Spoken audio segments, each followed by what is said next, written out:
नमस्कार दोस्तों, आइए सुनते हैं मुंशी प्रेमचंद्र की कहानी मुफ्त का यश।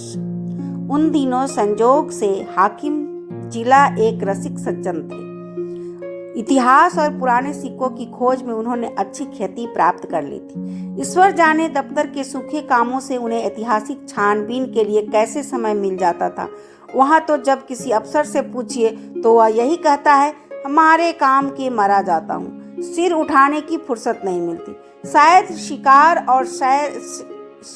शिकार और सैर भी उनके काम में शामिल।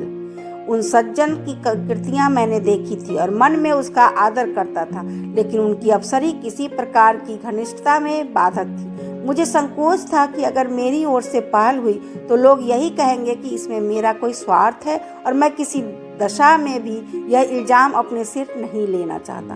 मैं तो हुक्काम की दावतों और सार्वजनिक उत्सवों में न्योता देने का भी विरोधी हूँ, और जब कभी सुनता हूँ कि किसी अफसर को किसी आम जलसे की सभापति बनाया गया या कोई स्कूल, औषधालय या विधवा आश्रम किसी गवर्नर के नाम से खोला गया, तो अपने देश बंधुओं की दास मनोवृत्ति पर घंटों अफसोस करता हूँ। मगर जब एक दिन हाकिम जिला ने खुद मेरे नाम एक रुक्का भेजा कि मैं आपसे मिलना चाहता हूँ, क्या आप मेरे बंगले पर आने का कष्ट स्वीकार करेंगे, तो मैं बड़े दुविधा में पड़ गया।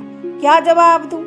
अपने दो एक मित्रों से सलाह ली। उन्होंने कहा, साफ लिख दीजिए, मुझे फुर्सत नहीं। वह हाकिम जिला होंगे तो अपने घर के होंगे, कोई सरकारी या जाब्ते का काम होता तो आपका जाना अनिवार्य था, लेकिन निजी मुलाकात के लिए जाना आपके शान के खिलाफ है। आखिर वह खुद आपके मकान पर क्यों नहीं आए? इससे क्या उनकी शान में बट्टा लग जाता? इसलिए तो खुद नहीं आए कि वह हाकिम जिला है। इन अहमक हिंदुस्तानियों को कब यह समझ आएगी कि दफ्तर के बाहर वे भी वैसे ही साधारण मनुष्य है जैसे हम या आप। शायद ये लोग अपनी घरवालियों से भी अफसरी जताते होंगे। अपना पद उन्हें कभी नहीं भूलता। एक मित्र थे जो लतीफों के चलते फिरते तिजोरी हैं। हिंदुस्तानी अफसरों के विषय में कई बड़ी मनोरंजक घटनाएं सुनाई। एक अफसर साहब ससुराल गए, शायद स्त्री को विदा कराना था। जैसा आम रिवाज है, ससुर जी ने पहले ही वादे पर लड़की को विदा कराना उचित न समझा। कहने लगे, बेटा इतने दिनों के बाद आई है, अभी कैसे विदा कर दूं? भला 6 महीने तो रहने दो।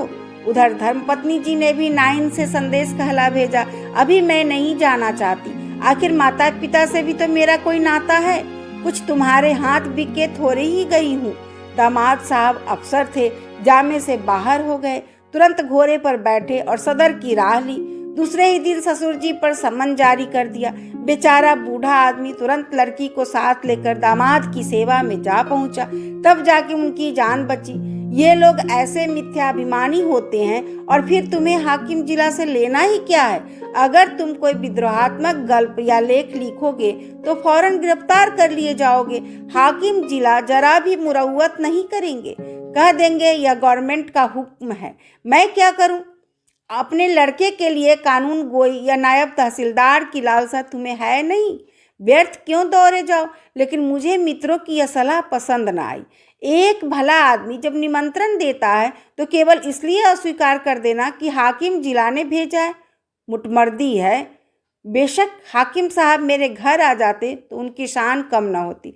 उदार हृदय वाला आदमी बेतकल्लुफ चला आता। लेकिन भाई, जिले की अफसरी बड़ी चीज़ है, और एक उपन्यासकार की हस्ती ही क्या है। इंग्लैंड या अमेरिका में गल्प लेखकों और उपन्यासकारों की मेज पर निमंत्रित होने में प्रधानमंत्री भी अपना गौरव समझेगा। हाकिम जिला की तो गिनती ही क्या है। लेकिन यह भारतवर्ष है, जहाँ हर एक रईस के दरबार में कभी सम्राटों का जत्था रईस के कीर्तिमान के लिए जमा रहता था, और आज भी ताजपोशी में हमारे लेखक वृंद बिना बुलाए राजाओं की खिदमत में हाजिर होते हैं, कसीदे पेश करते हैं और इमाम के लिए हाथ पसारते हैं। तुम ऐसे कहाँ के बड़े हुआ हो कि हाकिम जिला तुम्हारे घर पर चले आए? जब तुम में इतनी अकड़ और तुनुक मिजाजी है तो वह तो जिले का बादशाह है। अगर उसे कुछ अभिमान भी हो तो उचित है। उसे उसकी कमजोरी कहो, बेहूदगी कहो, मूर्खता कहो, उज्जड़ता कहो, फिर भी उचित है। देवता होना गर्व की बात है, लेकिन मनुष्य होना भी अपराध नहीं। और मैं तो कहता हूँ ईश्वर को धन्यवाद दो कि हाकिम जिला तुम्हारे घर नहीं आए, वरना तुम्हारी कितनी भद्द होती। उनके आदर सत्कार का सामान तुम्हारे पास कहाँ था? गद की एक कुर्सी भी नहीं है। उन्हें क्या 3 टांगों वाले सिंहासन पर बैठाते या मटमैले जालिम पर? 3 पैसे की 24 बीड़ियाँ पाकर दिल खुश कर लेते हो। है सामर्थ्य रुपये के 2 सिगार खरीदने की? तुम तो इतना भी नहीं जानते कि वह सिगार मिलता कहाँ है, उसका नाम क्या है। अपना भाग्य सराहो कि अफसर साहब तुम्हारे घर नहीं आए और तुम्हें बुला लिया। 4-5 रुपये बिगड़ भी जाते और लज्जित भी होना पड़ता, और कहीं तुम्हारे परम दुर्भाग्य और पापों के दंड स्वरूप उनकी धर्मपत्नी भी उनके साथ होती, तब तो तुम्हें धरती में समा जाने के सिवा और कोई ठिकाना ना था। तुम या तो तुम्हारी धर्मपत्नी उस महिला का सत्कार कर सकती थी, तुम्हारी तो घिघी बंद जाती साहब, बदहवास हो जाते। वह तुम्हारे दीवान खाने तक ही न रहती जिसे तुमने गरीबामऊ ढंग से सजा रखा है। वहाँ तुम्हारी गरीबी अवश्य है, पर फूहरपन नहीं। अंदर तो पग पग पर फूहरपन के दृश्य नजर आते।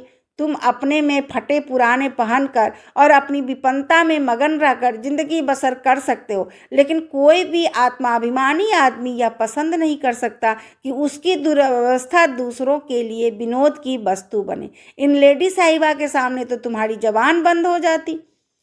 चुनांचे मैंने हाकिम जिला का निमंत्रण स्वीकार कर लिया, और यद्यपि उनके स्वभाव में कुछ अनावश्यक अप्सरी की शान थी, लेकिन उनके स्नेह और उदारता ने उसे यथासाध्य प्रकट न होने दिया।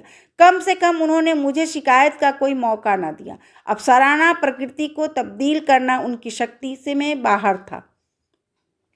मुझे इस प्रसंग को कोई महत्व देने की कोई बात भी न थी। महत्व न दिया। उन्होंने मुझे बुलाया, मैं चला गया, कुछ गपशप किया और लौट आया। किसी ने इसका जिक्र करने की जरूरत ही क्या। मानो भाजी खरीदने बाजार गया था, लेकिन टोहियों ने जाने कैसे टोह लगा लिया। विशेष समुदायों में यह चर्चा होने लगी कि हाकिम जिला से मेरी बड़ी गहरी मैत्री है और वह मेरा बड़ा सम्मान करते हैं। यतिशोक्ति ने मेरा सम्मान और भी बढ़ा दिया। यहाँ तक मशहूर हुआ कि वह मुझसे सलाह लिए बगैर कोई फैसला या रिपोर्ट नहीं लिखते। कोई भी समझदार आदमी इस ख्याति से लाभ उठा सकता था। स्वार्थ में आदमी बावला हो जाता है, तिनके का सहारा ढूंढता फिरता है। ऐसे को विश्वास दिलाना कुछ मुश्किल न था कि मेरे द्वारा उनका काम निकल सकता है, लेकिन मैं ऐसी बातों से घृणा करता हूँ। सैकड़ों व्यक्ति अपनी कथाएं लेकर मेरे पास आए। किसी के साथ पुलिस ने बेजा ज्यादती की थी, कोई इनकम टैक्स वालों की सख्तियों से दुखी था, किसी की यह शिकायत थी कि दफ्तर में उसकी हतलफी हो रही है और उसके पीछे के आदमियों को दनादन तरक्कियां मिल रही है। उसका नंबर आता है तो कोई परवाह नहीं करता। इस तरह का कोई न कोई प्रसंग नित्य ही मेरे पास आने लगा, लेकिन मेरे पास उन सब के लिए एक ही जवाब था, मुझसे कोई मतलब नहीं। एक दिन मैं अपने कमरे में बैठा था कि मेरे बचपन के एक सहपाठी मित्र आ टपके। हम दोनों एक ही मकतब में पढ़ने जाया करते थे। कोई 45 साल की पुरानी बात है। मेरी उम्र 19 साल से अधिक न थी, वह भी लगभग इसी उम्र के रहे होंगे, लेकिन मुझसे कहीं बलवान और हष्ट पुष्ट। मैं जहीन था, वह निरे कौदन। मौलवी साहब उनसे हार गए थे और उन्हें सबक पढ़ाने का भार मुझ पर डाल दिया था। अपने से दुगुने व्यक्ति को पढ़ाना मैं अपने लिए गौरव की बात समझता था और खूब मन लगाकर पढ़ाता। फल यह हुआ कि मौलवी साहब की छड़ी जहाँ असफल रही, वहाँ मेरा प्रेम सफल हो गया। बलदेव चल निकला, खालिक बारी तक जा पहुँचा, मगर इस बीच में मौलवी साहब का स्वर्गवास हो गया और वह शाखा टूट गई। उनके छात्र भी इधर उधर हो गए। तब से बलदेव को केवल मैंने 2-3 बार रास्ते में देखा। मैं अब भी वही सिंकिया पहलवान हूँ और वह अब भी वही भीमकाय राम राम हुई, क्षेम कुशल पूछा और अपनी अपनी राह चले थे। मैंने उनसे हाथ मिलाते हुए कहा, आओ भाई बलदेव, मज़े में तो हो? कैसे याद किया? क्या करते हो आजकल? बलदेव ने व्यथित कंठ से कहा, जिंदगी के दिन पूरे कर रहे हैं भाई, और क्या। तुमसे मिलने की बहुत दिनों से इच्छा थी। याद करो वह मकतब वाली बात, जब तुम मुझे पढ़ाया करते थे। तुम्हारी बदौलत 4 अक्षर पढ़ गया और अपनी जमींदारी का काम संभाल लेता हूँ, नहीं तो मूर्ख ही बना रहता। तुम मेरे गुरु हो भाई, सच कहता हूँ, मुझ जैसे गधों को पढ़ाना तुम्हारा ही काम था। न जाने क्या बात थी कि मौलवी साहब से सबक पढ़कर अपनी जगह पर आया नहीं कि बिल्कुल साफ। तुम जो पढ़ाते थे वह बिना याद किए ही याद हो जाता था। तुम तब भी बड़े जहीन थे। यह कहकर उन्हें मुझे सगर्व नेत्रों से देखा। मैं बचपन के साथियों को देखकर फूल उठता हूँ। सजल नेत्र होकर बोला, मैं तो जब तुम्हें देखता हूँ तो यही जी में आता है कि दौड़ कर तुम्हारे गले लिपट जाऊं। 45 वर्ष का युग मानो बिल्कुल गायब हो जाता है। वह मकतब आंखों के सामने फिरने लगता है और बचपन सारी मनोहरताओं के साथ ताज़ा हो जाता है। बलदेव ने भी द्रवित कंठ से उत्तर दिया, मैंने तो भाई तुम्हें सदैव अपना इष्टदेव समझा है।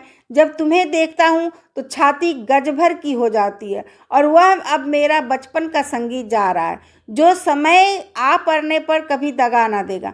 तुम्हारी बड़ाई सुन सुनकर मन ही मन प्रसन्न हो जाता हूँ। लेकिन यह बताओ, क्या तुम्हें खाना नहीं मिलता?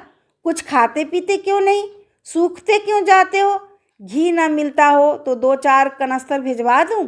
अब तुम भी बूढ़े हुए, खूब डटकर खाया करो। अब तो देह में जो कुछ तेज और बल है वह केवल भोजन के अधीन है। मैं तो अब भी सेर भर दूध और पाव भर घी उड़ाए जाता हूँ। इधर थोड़ा मक्खन भी खाने लगा हूँ। जिंदगी भर बाल बच्चों के लिए मर मिटे। अब कोई यह नहीं पूछता कि तुम्हारी तबीयत कैसी है। अगर आज कंधा डाल दूं तो कोई एक लोटे पानी को ना पूछे। इसलिए खूब खाता हूँ और सबसे ज़्यादा काम करता हूँ। घर पर अपना रोब बना हुआ है, वही जो तुम्हारा जेठा लड़का है, उस पर पुलिस ने एक झूठा मुकदमा चला दिया है। जवानी के मद में किसी को कुछ समझता नहीं है भी तो अच्छा खासा पहलवान। दरोगा जी से एक बार कुछ कहा सुनी हो गई, तब से घात में लगे हुए थे। इधर गांव में एक डाका पड़ गया, दरोगा जी ने तहकीकात में उसे भी फांस लिया। आज 1 सप्ताह से हिरासत में है। मुकदमा मोहम्मद खलील डिप्टी के इजलास में है और मोहम्मद खलील और दरोगा जी से दांत कटी रोटी है।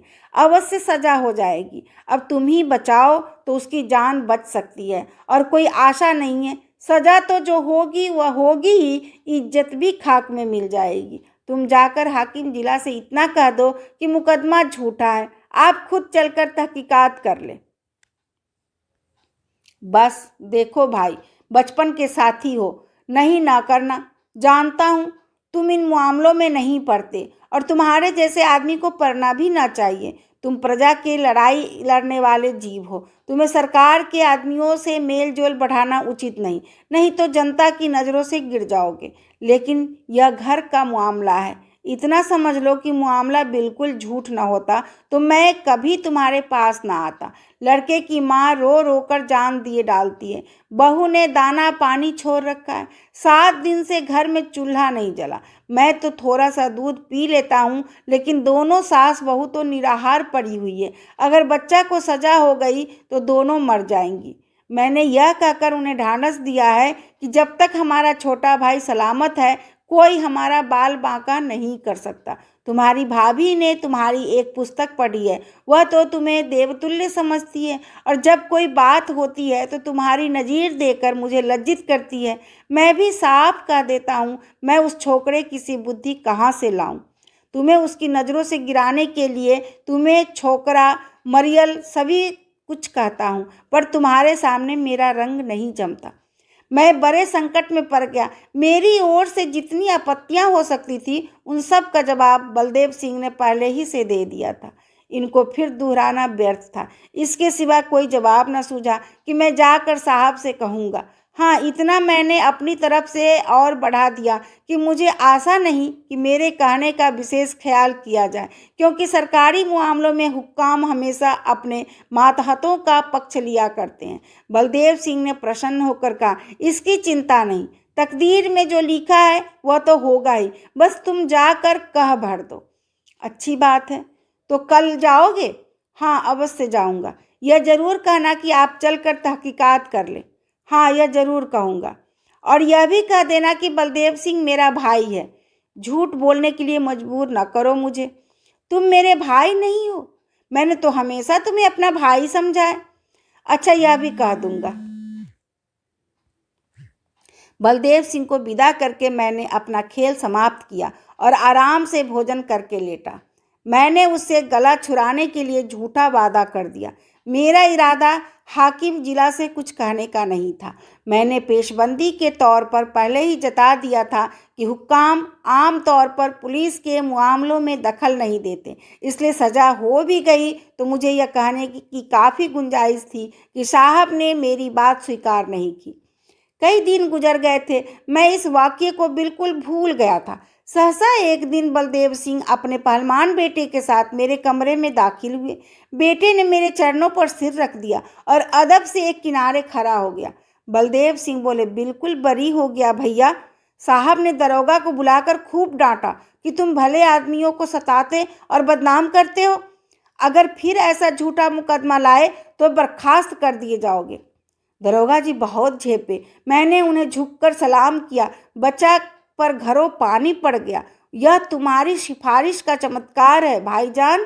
अगर तुमने मदद न की होती तो हम तबाह हो गए थे। यह समझ लो कि तुमने 4 प्राणियों की जान बचा ली।